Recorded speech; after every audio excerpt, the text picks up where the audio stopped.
Hi, I'm Ben Shapiro, and this is Reality Check. Hillary Clinton is the most transparent woman she knows. She even said so in 2008. I think I'm probably the most transparent person in public life. I think, 60 books? 60 books have been written. I feel you know a lot more about me than you know about anybody else. Much of it untrue, but nevertheless, it's all out there. Sadly, Hillary's a liar. When news emerged this week that Hillary had set up a private email server the day before her nomination as Secretary of State and had used her private email address for her entire tenure as Secretary of State so that there were no government records of those emails, and that her aides also used private email addresses, and that her server had the capacity to fully delete emails, and that hackers could have hacked those emails, well, no one should have been surprised. Of course she did.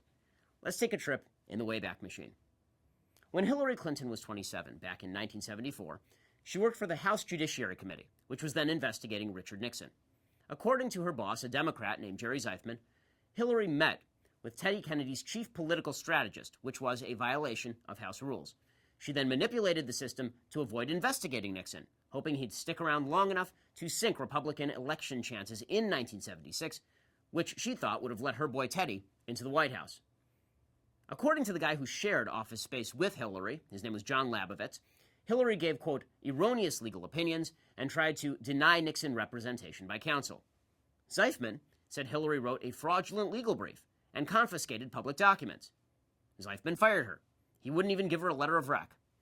Zeifman later wrote a book stating that, quote, Hillary Clinton is ethically unfit to be either a senator or president. Now fast forward 20 years. Hillary's the first lady. There's a big search going on for a memo written by a former presidential aide regarding the firing of members of the White House Travel Office. There's a little thing called Travelgate. Well, this memo goes missing for 2 years. At the same time, documents regarding Hillary Clinton's work at the Rose Law Firm in Arkansas, specifically her work regarding a savings and loan company run by the Clintons' business partner in the Whitewater land venture, and they go missing for 2 years. Then, in January 1996, miraculously, they appear. The Rose Law Firm documents magically show up. A White House aide finds them. In the White House, of all places. In a storage area, in the third floor of the White House. In the private residence of the President and First Lady. And the long-lost memo, well, it just shows up a couple of days later. How miraculous. Hillary's lawyers said she had no idea the documents were there, except that the FBI found Hillary's fingerprints on the documents. Oopsies. Hillary is still the only First Lady in American history to be fingerprinted by the FBI. Now, all that was before the rise of email. But the Clintons loved email because it's so much easier to hide emails than to track down every copy of every document for destruction. And hide emails they did.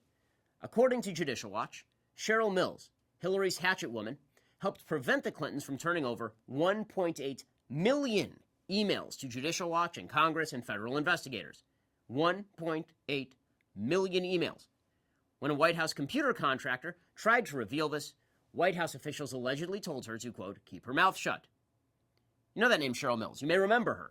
She ended up being in charge of document production for Hillary's State Department in the Benghazi investigation.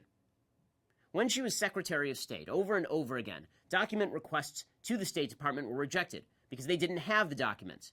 Hillary did, on her private server. The Associated Press hit a stonewall. So did Judicial Watch. So did Gawker. All a big coincidence, of course.